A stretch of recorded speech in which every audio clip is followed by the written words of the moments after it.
जय हिंद दोस्तों, मैं विनय यादव आप लोगों का एक बार पुनः स्वागत करता हूं आपके अपने YouTube चैनल प्रभु यूपीपी पे। तो दोस्तों, आज हम मिलवाएंगे आपको अपने सहपाठी, अपने गुरु भाई मिस्टर विजय यादव सर से, जो आपको सिखाएंगे कि कैसे प्रथम प्रयास में उत्तर प्रदेश पुलिस की परीक्षा को पास किया जा सकता है। उन्होंने ग्रामीण जीवन को जीते हुए और उसके बाद अपनी तैयारी को आगे ले जाकर उन्होंने कैसे पहले प्रयास में, अपने प्रथम प्रयास में अपनी सेल्फ स्टडी के माध्यम से यूपी पुलिस की परीक्षा को पास किया। तो चलिए मिलवाते हैं आपको हम विजय यादव सर से। तो अब आपके सामने विजय यादव सर हैं और ये आपको अब बताएंगे कैसे प्रथम प्रयास में अपनी सेल्फ स्टडी और कुछ कोचिंग्स की सहायता के माध्यम से अपने आप को कैसे सेल्फ मोटिवेटेड रखते हुए उत्तर प्रदेश पुलिस की परीक्षा जो है पास की जा सकती है, वो भी अच्छे मार्जिन से, अच्छे मार्क्स से। तो अब विजय यादव सर आपको अपने बारे में पहले थोड़ा सा बताएंगे और उसके बाद फिर हम लोग आपस में बातचीत करेंगे। तो सर आप बताइए थोड़ा सा। जय हिंद दोस्तों, मैं विजय कुमार यादव श्रावस्ती में पोस्टेड हूँ कांस्टेबल की पोस्ट पे, और सर के बैचमेट का हूँ। इनके साथ ट्रेनिंग किया है, इन्हीं के साथ पोस्ट हूँ इस समय। तो सर जैसे कि मैं शुरुआत करूं आपसे, तो हमारा पहला क्वेश्चन यही रहेगा कि सर आपको मतलब कब ऐसा लगा कि आपको उत्तर प्रदेश पुलिस ज्वाइन करनी चाहिए? क्योंकि देखिए सब लोग पढ़ते हैं, बचपन से पढ़ते आते हैं, लेकिन कुछ लोग होते हैं जिनका बचपन से सपना पहले से होता है, पहले से सपना पाल लेते हैं, और कुछ लोग होते हैं जो अपनी जो एकेडमिक होती है पढ़ाई के साथ साथ सोचते हैं कि अब मुझे किस फील्ड में जाना चाहिए। तो आपको ऐसा कब लगा कि अब आपको यूपी पुलिस ज्वाइन करनी चाहिए? तो हम ये सोच लिए थे कि 9वीं 10वीं क्लास में पढ़ रहे थे, थोड़ा हमारा घूमने का, ये पुलिस ऐसा जॉब है कि आप इसमें सब काम कर सकते हैं, चाहे घूमना हुआ, कोई भी A to Z कोई भी का वर्क आप पुलिस के माध्यम से कर सकते हैं। जैसे चुनाव ड्यूटी होती है, पूरा यूपी आप घूम लेंगे। बाकी कोई भी ऐसा काम नहीं बचता जो यूपी पुलिस ना करे। जैसे कि आप फील्ड में अगर काम कर रहे हैं तो बेसिकली आपको घूमना ही रहता है, लोगों से मिलना जुलना, बातें करना, और ऐसे ही करके आप अपनी केस की इन्वेस्टिगेशन करते हैं। तो ये पुलिस का एक अच्छा पॉजिटिव पहलू है। बाकी लोग थोड़ा सा नेगेटिव सोचते हैं पुलिस के बारे में, लेकिन पुलिस का जो है वर्क फील्ड है वो बहुत बेहतरीन है। बस थोड़ा सा समस्या रहती तो हर जॉब में होती है थोड़ी थोड़ी चीजें, लेकिन पुलिस में जो है अगर आप इसको थोड़ा सा तन मन से करते हैं, मन लगा के करते हैं, इसमें इंटरेस्ट लेंगे तो बहुत मजा आता है पुलिस की नौकरी करने में। तो सर जैसे हम अगर अपना दूसरा क्वेश्चन पूछें, तो हमारा दूसरा क्वेश्चन ये है कि सर आपने जो तैयारी है अपनी वो कैसे की, किस माध्यम से, ऑनलाइन माध्यम से या ऑफलाइन माध्यम से? तो आपकी जो तैयारी की स्ट्रेटजी क्या रही वो जरा हमारे स्टूडेंट्स को आप बताएं। दोस्तों, हम इलाहाबाद में पढ़ाई कर रहे थे सेल्फ स्टडी, और बाकी मैथ रीजनिंग हम self study, Hindi self study, और जीएस का जो था ऑनलाइन पढ़ते थे। उस समय बहुत ज़्यादा यूट्यूब और इसका ऑनलाइन कोचिंग चलती नहीं थी, वही थोड़ा बहुत देख के उसी से पढ़ाई करते थे। अब तो यूट्यूब में भी अच्छे अच्छे टीचर आ गए हैं कि आपको जो 6 महीने का कोर्स है, 1 साल का कोर्स है, उसको महीने 1.5 महीने में कवर करा देते हैं। और अच्छे अच्छे टीचर हैं कि जो आपको एकदम सटीक चीज़ें बता रहे हैं कि हाँ यही बेस यही आएगा, आपको उतना ही लिमिट में पढ़ना है। तो एक्चुअली क्या है कि मतलब अब जो टीचर्स आते हैं तो मोस्टली टीचर ऐसे होते हैं जो किसी न किसी कम्पिटिटिव एग्जाम को या तो पास किए होते हैं या तो उसमें बैठे होते हैं, तो उनको चीज़ें पता होती हैं, उन चीज़ों को फेस कर चुके होते हैं और कई कई बार वो परीक्षाओं में बैठते हैं। तो इस वजह से उनको ये सब चीज़ें पता होती हैं। लेकिन पहले ऐसा नहीं होता था। पहले जो टीचर्स है वो बस प्रोफेशनल टीचर होता था, वो परीक्षा कैसी हो रही है, एग्जाम का लेवल क्या है, उससे कुछ खास फर्क नहीं पड़ता था उन लोगों को। तो अब जो टीचर हैं, खासकर जो ऑनलाइन माध्यम के जो टीचर हैं, वो काफ़ी बेटर हैं। बेटर क्या, बेस्ट हो चुके हैं। तो चलिए सर, अगला क्वेश्चन हमारा है कि सर आपने अपनी तैयारी के दौरान कुछ मॉक टेस्ट तो जरूर लगाए होंगे, तो जो मॉक टेस्ट थे उनका क्या रोल रहता है परीक्षा के दौरान? आपकी जो तैयारी है, तैयारी के दौरान मॉक टेस्ट का क्या रोल रहता है? कैसे मतलब मॉक टेस्ट जो है आपकी तैयारी को बूस्ट करते हैं? मॉक टेस्ट लगाना चाहिए कि नहीं लगाना चाहिए? तो सर थोड़ा सा बताएं। मॉक टेस्ट दोस्तों, टेस्ट का मतलब ही है अपने आप को परीक्षण करना। अपने आप को जब तक आप जांचेंगे नहीं तब तक पता कैसे चलेगा कि हाँ हमारा किस लेवल की तैयारी है। और फिर हम अपनी कहानी एक आप लोग को बताएं, शेयर कर रहे हैं। 2015-16 में हम दिए थे, लेखपाल की एक वैकेंसी आई थी। उसमें लोगों को ये लगता है कि हाँ ये हिंदी तो ऐसे ही मार देंगे। हमारा मैथ अच्छा था, ग्रामीण अच्छा था, फिर जीएस भी ठीक ठाक था, बहुत अच्छा नहीं था। लेकिन हमारा हिंदी में 12-13 क्वेश्चन आ गया। और लोगों की ये बस ये सुनते थे कि हिंदी में लगभग 18-20 क्वेश्चन एवरेज सब कर ही लेते हैं। इसीलिए हमारा 2-3 नंबर से रुक गया था लेखपाल में, क्योंकि हम टेस्ट जब देते थे तो हमारे हिंदी में कम आता था। ये लगता था कि हम वहाँ जाके अच्छा कर जाएंगे, ये पेपर हमारे लेवल का नहीं बना रहा, अच्छा नहीं बना रहा, ये एक लिमिट पर बना रहा है। लेकिन दोस्तों जितना नंबर आपका यहाँ आएगा टेस्ट में, उतना ही लगभग वहाँ भी आता है। लोग को ये, कुछ लोग जो टेस्ट नहीं देते हैं उनको ये लगता है कि हम यहाँ अच्छा नहीं कर रहे हैं, वहाँ जाके अच्छा कर देंगे। और एक कुछ लोग ये गलतफहमी में रहते हैं, जैसे एक इमेज बनाए रखते हैं अपने दोस्तों यारों में कि अच्छा है पढ़ने में, और टेस्ट दे देंगे तो कम आ जाएगा तो हमारी इमेज गड़बड़ हो जाएगी। आप इमेज यहाँ मत बनाइए।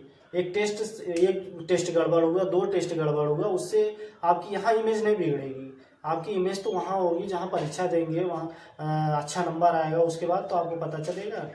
इसलिए जो भी आपको जांच करना है, जो भी करना आप टेस्ट दीजिए, आपको पता तो चलता रहेगा कितना नंबर आप ला रहे हैं, कौन सा टॉपिक आपका कमजोर है, किसमें और आप अच्छा कर सकते हैं। इसलिए मॉक टेस्ट बहुत ज़रूरी है अपने आप को परखने के लिए। तो देखिए दोस्तों, जैसे सर ने आपको अपनी छोटी सी कहानी के माध्यम से कैसे समझाया कि जो मॉक टेस्ट है आपकी परीक्षा के दौरान कैसा आप लोगों के लिए रोल अदा करता है। जैसा कि मैंने अपनी वीडियो में हमारे यूट्यूब चैनल विनय यूपीपी पे एक वीडियो पड़ी है कि मॉक टेस्ट कैसे लगाएं, बेस्ट मॉक टेस्ट। तो वहाँ पे मैंने बताया भी आप लोगों को कि जो मॉक टेस्ट है वो आपकी परीक्षा जो है उसका 35 से 40% हिस्सा होता है, तैयार करता है। अगर आप सिर्फ पढ़ाई करते हैं तो आप मैक्सिमम 65% ही अपनी तैयारी कर पाते हैं। जो बाकी की 35% या 40% तैयारी होती है वो आप मॉक टेस्ट के माध्यम से ही करते हैं, क्योंकि वहाँ पे आपको वैल्यू एडिशन क्वेश्चंस मिल जाते हैं, साथ में आपको मिल जाता है टाइम मैनेजमेंट, स्ट्रेस मैनेजमेंट, जो कि परीक्षा हाल में मोस्ट इंपॉर्टेंट होता है।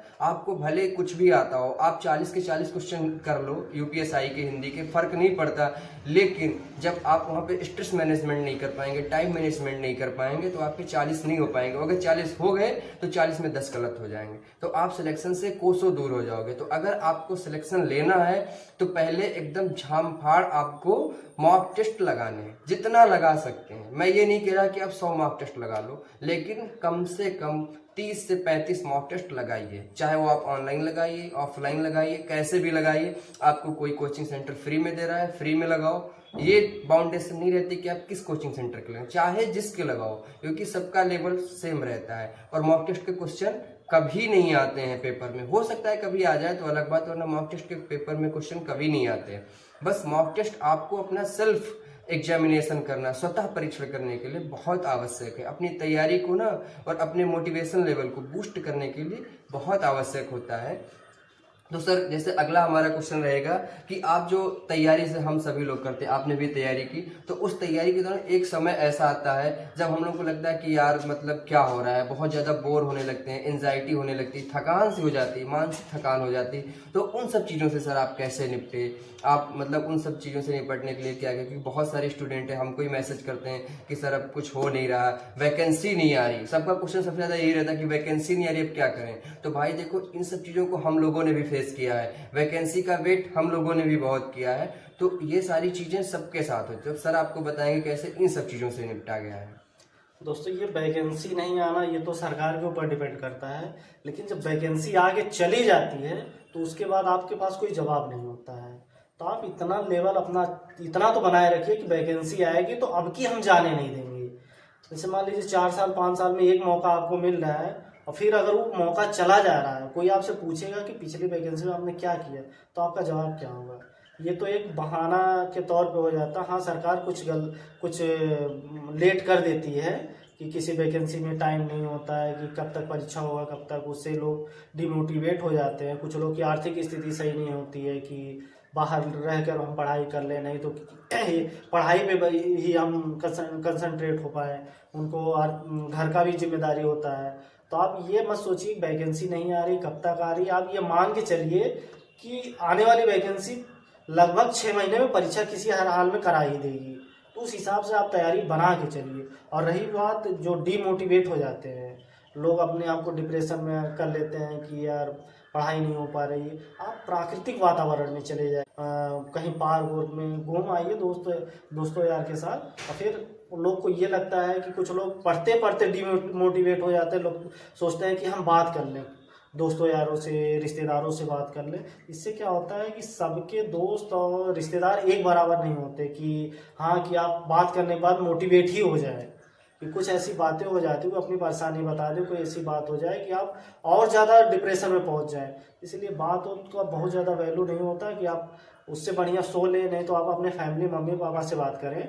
और बाकी घूम टहल लीजिए, नदी नदी के पास हो वहाँ जाइए, झरने के पास जाइए और प्राकृतिक वातावरण में रहिए, आप जल्दी फ्रेश अपने आप को महसूस करेंगे।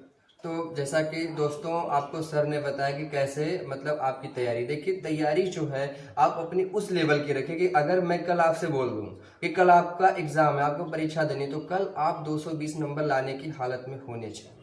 इस प्रकार की आप अपनी तैयारी को रखिए कि अगर कल को आपसे बोल दिया जाए, आपके हाथ में एडमिट कार्ड दे दिया जाए और बोल दिया जाए कि कल आपकी परीक्षा है, तो आप का जो लेवल है, आपका जो मतलब सेल्फ कॉन्फिडेंस है वो इतना होना चाहिए कि बस कल हो चाहे कल क्या लोगे तुम यार, अभी ले लो मेरी परीक्षा। ऐसा सेल्फ कॉन्फिडेंस मेंटेन रखना है। तो वो तभी आएगा जब हमारी तैयारी अच्छी होगी, हमारा जो टेस्ट का मार्क्स है वो अच्छा आ रहा होगा, मॉक टेस्ट का। तो इसीलिए मैं कह रहा हूँ कि आप अपनी तैयारी लगातार करते हैं, रोज रोज इसके चक्कर में मत पड़िए कि वैकेंसी कब आ रही। वैकेंसी चाहे जब आए, एक चीज का हमेशा ध्यान रखना कि वैकेंसी आएगी, आपका जो एज का इशू है, एज रिलैक्सेशन 100% मिलेगा। वो मैं फिर से कह रहा हूँ, ऑन रिकॉर्ड कह रहा हूँ, वीडियो में कह रहा हूँ, आप लोग देख लेंगे। ऑन रिकॉर्ड कर रहा हूँ, एज रिलैक्सेशन मिलेगा 100%। तो फॉर्म सब लोग भर पाएंगे, एक बात। दूसरी बात, आप अपनी बस तैयारी पे फोकस करो, क्योंकि ये मौका आपके लिए हो सकता है अंतिम मौका हो। अगला कब आएगा पता नहीं, हो सकता है आप ओवर एज हो जाओ या एज रिलैक्सेशन तब ना मिले। तो इस मौके को अंतिम मौका मान के बस ये समझ लो, आंखें बंद करो तो सपना वर्दी का आना चाहिए, आंखें खोलो तो सपना वर्दी का दिखना चाहिए। खैर, अब दूसरा क्वेश्चन हम सर से करेंगे। सर, इसे तैयारी के दौरान जैसे हम लोग भी डिमोटिवेट हो जाते हैं कभी कभी, तो वैसे ही फैमिली जो होती है वो भी कभी कभी उनको लगने लगता है कि अब पता नहीं बच्चा कर पाएगा नहीं कर पाएगा। तो उस समय आपकी जो फैमिली का सपोर्ट था वो कैसा रहा आपके साथ में? फैमिली का सपोर्ट तो बहुत ही ज़रूरी है, क्योंकि स्टूडेंट जब भी पढ़ता है तो ये सबको कंप्रोमाइज़ नहीं कर पाता। कि एक रिलेशन वाले होते हैं, वो भी पूछेंगे, फैमिली वाले भी पूछेंगे, लेकिन फैमिली लगभग सपोर्टिव होती है सबकी। और किसी की आर्थिक स्थिति अगर कमज़ोर है तो उसकी फैमिली ये सोचती है कि जल्दी से जल्दी वैकेंसी। और आजकल के समय में लोगों को ये है कि हाँ, ये समझ रहे हैं वैकेंसी कब आ रही है, हमारा बच्चा कितना स्कोर कर रहा है, सबको पता है। और इसीलिए बच्चे पे बहुत ज़्यादा प्रेशर नहीं देते हैं। और रही बात, अपने आप को इतना बना के रखिए कि लगभग 100-110 क्वेश्चन अगर आप अभी भी कर ले रहे हैं, और 100-110 क्वेश्चन नॉर्मल चीज़ है कि आप अगर मीडियम में हैं तो कर लेंगे। क्योंकि रीजनिंग बहुत टफ नहीं देता है, हिंदी बहुत टफ नहीं देता है, जीएस देता है थोड़ा बहुत। तो उसमें 10 से 15 क्वेश्चन अगर आप कर ले रहे हैं तब भी आप 100+ चले जाएंगे। तो इतना आप तैयारी बना के रखिए और टेस्ट देते रहिए, इससे बढ़िया आपके लिए और कुछ भी नहीं हो सकता है। क्योंकि देखिए दोस्तों, वैकेंसी बहुत ज़्यादा है, पद बहुत ज़्यादा है, कट ऑफ जो है मैंने मैक्सिमम कट ऑफ आप लोगों को बताई अपने वीडियो में कि जो जनरल की कट ऑफ मैंने मैक्सिमम बताई कि 225 ±5, ये मैक्सिमम कट ऑफ। अब माइनस में अगर 5 लेंगे तो हो सकता है 220, प्लस में 5 लेंगे तो 230, जो कि हम लोग के टाइम पे गई थी। 225 के आसपास जनरल की कट ऑफ थी। तो मैंने आप लोगों को मैक्सिमम कट ऑफ बताई, लेकिन जो कट ऑफ है वो नियर अबाउट 220 के आसपास रहने वाली। मैं शुरुआत से आप लोगों से कहता रहा हूँ, जीएस पे बहुत ज़्यादा फोकस नहीं करना। आप उसके लिए लूसेंट, बस लूसेंट को प्रेफर करिए, या कोई और अच्छी बुक है आपकी नज़र में तो उसको प्रेफर करिए। बाकी आपके जो स्कोरिंग सब्जेक्ट हैं जैसे कि रीजनिंग होगी, हिंदी होगी और मैथ, इन पे आप फोकस करिए, इधर उधर भटकना नहीं है। एक चीज को आप 10 बार पढ़िए, 10 चीज को एक बार नहीं पढ़ना है। मैं आपको 1000 बार कह चुका हूँ, फिर से कह रहा हूँ, क्योंकि यही आपका सूत्रधार है, यही आपकी जो एग्जाम है, आपका जो कंपटीशन है उसका सूत्रधार बनेगा। और जो बच्चे इस पे फोकस कर ले गए वो सिलेक्ट हो जाएंगे, और जो नहीं कर पाएंगे वो बाहर हो जाएंगे। तो सर, जैसे अब हम अपना अगला क्वेश्चन कहें तो हमारा जो मोस्ट इम्पॉर्टेंट क्वेश्चन है, जो बच्चे लगातार पूछते हैं कि बुक्स, कौन सी बुक्स पढ़ें। तो सर, थोड़ा सा बच्चों को आप क्या सजेस्ट करेंगे, कौन सी ऐसी इम्पॉर्टेंट बुक्स हैं, या आपने कौन सी बुक्स पढ़ी, तो बताइए सर थोड़ा सा बच्चों को। बुक के लिए आप रीजनिंग तो जहाँ से भी मिल जाए आप वहाँ से क्वेश्चन लगाते रहिए। रीजनिंग का कोई एक विशेष बुक नहीं हम कहेंगे कि ये ऐसा क्वेश्चन है कहीं से फंसता नहीं किसी बुक से। ये है कि कहीं से भी आ सकता है और नॉर्मल आता है, ये भी नहीं बहुत टफ आता है कि इससे घबराने का और कोई दिक्कत है। और हिंदी लूसेंट से बाहर आता नहीं है। जीएस जो है कि 10 से 15 क्वेश्चन आप लूसेंट से नॉर्मल तौर पे आप कर सकते हैं। करंट अफेयर है, ऑनलाइन सर लोग आ रहे हैं, सर खुद पढ़ा रहे हैं करंट अफेयर। फिर मैथ है राकेश सर के लिए, उससे बढ़िया बुक अभी तो नहीं दिख रहा है कि यूपी लेवल की कोई भी वैकेंसी उससे बाहर मैथ पूछ सकता है। तो सर ने आपको वैसे बुक्स बताई और मैं बुक्स के लिए एक वीडियो सजेस्ट करूंगा। हमारे यूट्यूब चैनल बिना यूपीपी पे बेस्ट बुक नाम से एक वीडियो पड़ी है, आप वहां से उसको देख के अच्छे से समझ सकते हैं। 5-5.5 मिनट की वीडियो है, पूरी वीडियो देख लीजिएगा, आपके सारे डाउट सारे क्वेश्चंस बुक से रिलेटेड सॉल्व हो जाएंगे। तो सर लास्ट में हमारे बच्चों को आप कुछ सजेशन देना चाहेंगे कि मतलब कैसे ये अपने आप को तैयारी करें, मेंटेन रखें, या आपका जो सजेशन रहे तैयारी को लेके सर आप सजेशन दे दीजिए उनको। दोस्तों, तैयारी के समय में लोग गलत फहमियों में पड़ जाते हैं। जो नए बच्चे जाते हैं तो पुराने बच्चों को देख के कुछ ऐसे हदस जाते हैं कि हाँ अरे भैया 5 साल से तैयारी कर रहे हैं, इनका उसमें हुआ था नहीं हो पाया, उनकी तैयारी अच्छी है। किसी की तैयारी सबकी 0 लेवल से होती है, किसी की 2-4-5 साल में अनुभव की वजह से अच्छी हो जाती है। और आप ये मत सोच के चलिए उनकी तैयारी अच्छी हमारी गड़बड़ है। पुलिस की वैकेंसी में इस समय 60,000 कितनी वैकेंसी 62,000 वैकेंसी आ रही है। 62,000 वैकेंसी में आप मान के चलिए 100 से 105 क्वेश्चन जो टेस्ट में ला रहा है वो अपने आप को बहुत अच्छा स्टूडेंट मान सकता है। लेकिन बस ये कॉन्फिडेंस अपने लिए, ओवर कॉन्फिडेंस ना आ जाए कि हाँ हमारा सिलेक्शन हो ही जाएगा। ओवर कॉन्फिडेंस में नहीं रहना। देखिए जो सबसे बड़ी सीख है वो ये कि कभी ओवर कॉन्फिडेंस में आना नहीं, क्योंकि ओवर कॉन्फिडेंस बहुत घातक होता है। और हमेशा एक स्ट्रेटजी, एक रणनीति के सहारे अपनी तैयारी करनी है। रणनीति से जब हट जाएंगे हम तो हमारे अंदर जो डिसिप्लिन होता है, डिसिप्लिन खत्म हो जाएगा और विदाउट डिसिप्लिन किसी भी अचीवमेंट को हम हासिल नहीं कर सकते हैं। तो डिसिप्लिन रखना है अपनी तैयारी को, एक स्ट्रेटजी के साथ अपनी तैयारी करनी है और साथ में रेगुलर वे में। ये नहीं कि आप एक दिन 18 घंटे पढ़ लो फिर 4 दिन आप आराम करो कि नहीं मैंने उस दिन 18 घंटे, नहीं, ऐसा कुछ नहीं है। आप डेली 4 घंटे पढ़ो, 4 दिन में 16 घंटे पढ़ो, फर्क नहीं पड़ता। लेकिन अगर आप एक दिन में 16 घंटे पढ़ लेते हैं फिर 4 दिन आराम करते हैं तो वो फिर बेकार हो जाता है।